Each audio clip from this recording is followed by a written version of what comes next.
한 딸이 있었습니다. 어머니가 치매 진단을 받으신 지 3년째. 요양 비용이 계속 늘어나 어머니 통장에서 돈을 좀 꺼내야 했습니다. 은행에 가서 어머니 통장에서 돈 좀 찾으러 왔다고 말씀드렸습니다. 그런데 은행 직원이 이렇게 답했습니다. 어머니 본인이 직접 오셔야 인출이 가능합니다. 아니면 법원에서 후견인 지정을 받아오셔야 합니다. 딸은 당황했습니다. 엄마는 혼자 거동도 못 하시는데 내가 친딸인데도 안 된다고. 네, 안 됩니다. 자녀라는 이유만으로는 부모의 재산을 함부로 관리할 수 없습니다. 오늘은 치매 등으로 판단 능력을 잃은 부모님의 재산을 합법적으로 관리할 수 있는 성년후견제도를 완전히 정리해드립니다. 먼저 중요한 원칙부터 말씀드리겠습니다. 대한민국 법은 성인의 재산을 본인 외에는 누구도 함부로 건드릴 수 없도록 보호합니다. 심지어 자녀, 배우자라도 마찬가지입니다. 이게 왜 그럴까요? 부모 자식 사이인데 통장 돈 좀 꺼내는 게 뭐 그리 문제인가 싶으시겠지만 법이 엄격한 데는 이유가 있습니다. 과거 많은 사례에서 치매 노인의 자녀가 재산을 빼돌리거나 형제들이 서로 싸우다 노인 재산이 소진되거나 사기꾼이 접근해 재산을 탈취하는 일들이 있었습니다. 그래서 법은 판단 능력이 없는 성인의 재산을 보호하기 위해 엄격한 절차를 요구합니다. 과거 금치산 한정치산 제도의 한계. 과거에는 금치산 선고와 한정치산 선고 제도가 있었습니다. 판단 능력이 없는 사람을 법률상 무능력자로 선고하는 제도였지요. 그런데 이 제도는 여러 문제가 있었습니다. 무능력자라는 낙인 효과, 재산 관리 위주로 신상 돌봄 부족, 획일적 판단 개별 사정 고려 부족, 피후견인의 잔존 능력 무시. 이런 문제를 해결하기 위해 2013년 7월 1일부터 성년후견 제도가 시행되었습니다. 민법 제9조부터 제14조 2.3까지 규정되어 있습니다. 핵심은 본인의 의사와 잔존 능력을 최대한 존중한다는 것입니다. 성년후견 제도는 본인의 판단 능력 정도에 따라 세 가지로 나뉩니다. 첫 번째는 성년후견입니다. 민법 제9조의 요건입니다. 질병, 장애, 노령, 그 밖의 사유로 인한 정신적 제약으로 사물을 처리할 능력이 지속적으로 결여된 사람. 쉽게 말씀드리면 가장 중증 상태입니다. 자녀를 알아보지 못할 정도의 중증 치매, 의식불명 상태, 심각한 정신장애 등이 해당합니다. 이 경우 성년후견인이 폭넓은 대리 권한을 가집니다. 재산관리, 법률행위 대리, 의료행위 동의 등 본인을 대신해 포괄적으로 사물을 처리할 수 있습니다. 두 번째는 한정후견입니다. 민법 제12조의 요건입니다. 정신적 제약으로 사물을 처리할 능력이 부족한 사람. 성년후견보다는 가벼운 상태입니다. 간단한 일은 스스로 할 수 있지만 복잡한 법률 행위나 큰 금액의 재산 처분에는 도움이 필요한 경우입니다. 경증 치매, 경도, 지적장애 등이 해당할 수 있습니다. 한정후견인의 권한은 법원이 개별적으로 정합니다. 일정 금액 이상의 계약은 한정후견인의 동의를 받아야 한다든가 특정 행위만 대리할 수 있게 하는 식으로 필요한 만큼만 지원하는 구조입니다. 종류 3 특정후견 민법 제14조 2. 세 번째는 특정후견입니다. 민법 제14조 2의 요건입니다.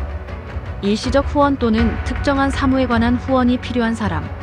성년후견, 한정후견은 지속적인 후견이지만 특정후견은 말 그대로 일시적 또는 특정 사무에만 한정됩니다.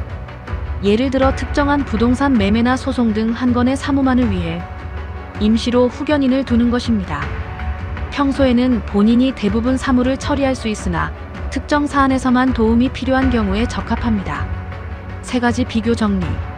성년후견 포괄적 지속적 후견, 판단 능력 지속적 결여.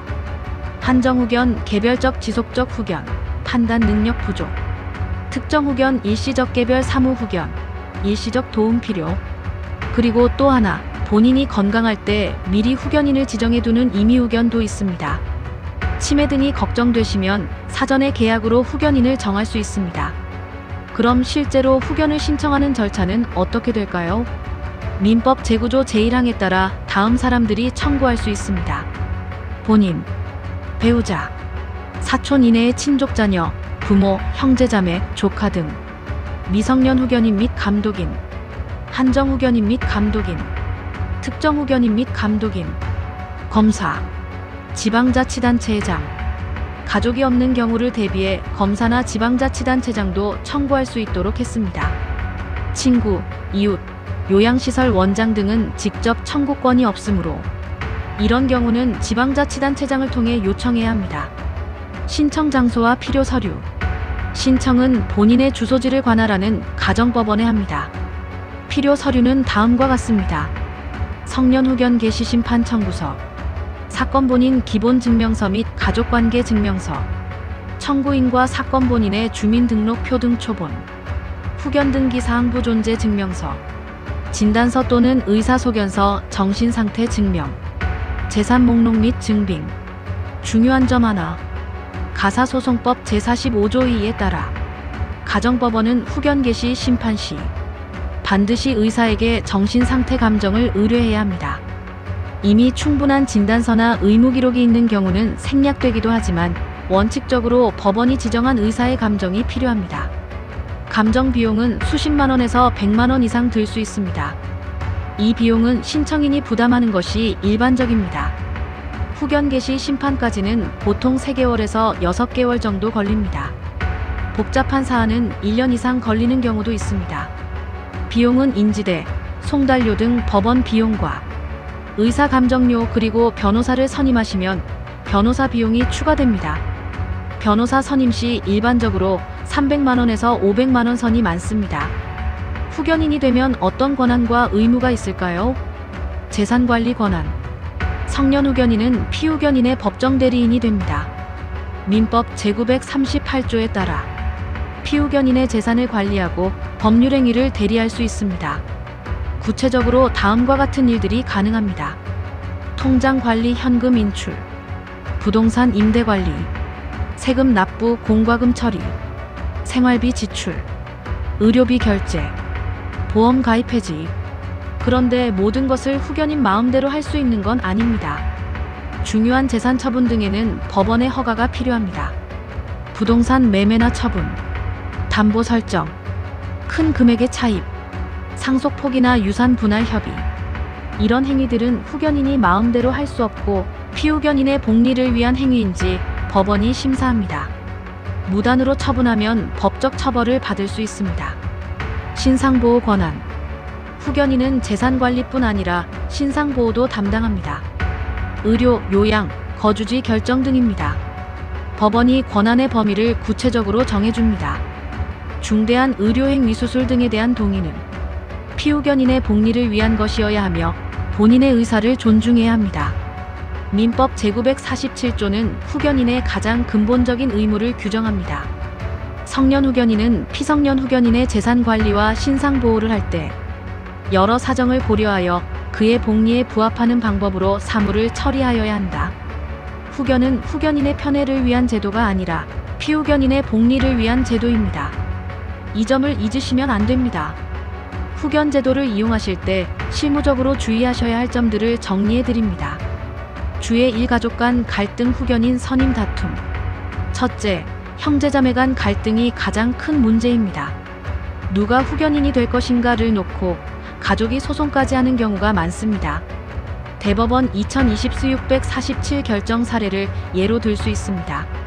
뇌출혈로 거동이 어려운 피후견인의 큰형이 처음 후견인이 되었는데 피후견인의 자녀가 재산을 빼앗고 후견 동의서를 위조했다며 후견인 변경을 청구한 사건입니다. 대법원은 재산관리와 신상보호 양 측면을 모두 살펴야 한다고 판시했습니다. 이런 분쟁을 피하려면 가급적 가족 간 합의하에 후견인을 정하는 것이 좋습니다. 합의가 어렵다면 전문법인, 후견인, 법무법인 등을 선임하는 것도 방법입니다. 주의 2. 후견 감독. 둘째, 후견인은 법원의 감독을 받습니다. 가정법원은 필요시 후견 감독인을 선임하거나 후견 사무보고를 요구할 수 있습니다. 정기적으로 재산관리 내역을 보고해야 할 수 있습니다. 함부로 쓴 내역이 있으면 문제가 됩니다. 후견 업무 기록을 꼼꼼히 보관하세요. 주의 3. 임의 후견 미리 준비. 셋째, 본인이 건강하실 때 미리 임의후견 계약을 맺어두는 방법이 있습니다. 공증을 받은 임의후견 계약은 나중에 본인의 판단 능력이 저하되었을 때 미리 지정한 사람이 자동으로 후견인이 될 수 있게 합니다. 본인 스스로 후견인을 선택할 수 있다는 장점이 있습니다. 가족 간 분쟁을 예방하는 데도 효과적입니다. 오늘 내용을 정리하겠습니다. 하나, 자녀라도 부모의 재산을 마음대로 관리할 수 없습니다. 법원의 후견 개시 심판이 필요합니다. 둘, 후견은 성년 후견, 한정 후견, 특정 후견 세 가지로 나뉘며 판단 능력에 따라 적용됩니다. 셋, 사촌 이내 친족 등이 가정법원에 신청할 수 있으며 정신상태 감정이 필수입니다. 넷, 후견인의 중요 재산 처분은 법원 허가를 받아야 합니다. 다섯, 임의후견 계약으로 미리 준비하시면 여러 문제를 예방할 수 있습니다. 마지막 조언. 치매가 늘고 있는 요즘 성년후견 제도는 가족들에게 꼭 필요한 지식입니다. 그런데 많은 분들이 나는 괜찮겠지 하시다가 막상 부모님께서 갑자기 쓰러지셨을 때 당황하십니다. 이미 판단 능력을 잃으신 후에는 계획을 세울 수 없습니다. 부모님께서 건강하실 때 또는 본인이 건강하실 때 미리 준비해 두시는 것이 가장 확실합니다. 임의후견 계약, 공정증서 유언, 재산 목록 정리. 이 세 가지만 미리 해두셔도 많은 고통을 피할 수 있습니다. 다음 영상에서는 부모님께서 요양원에 들어가실 때 가족들이 재산을 지키는 방법을 다뤄드리겠습니다. 구독과 좋아요 부탁드립니다. 감사합니다.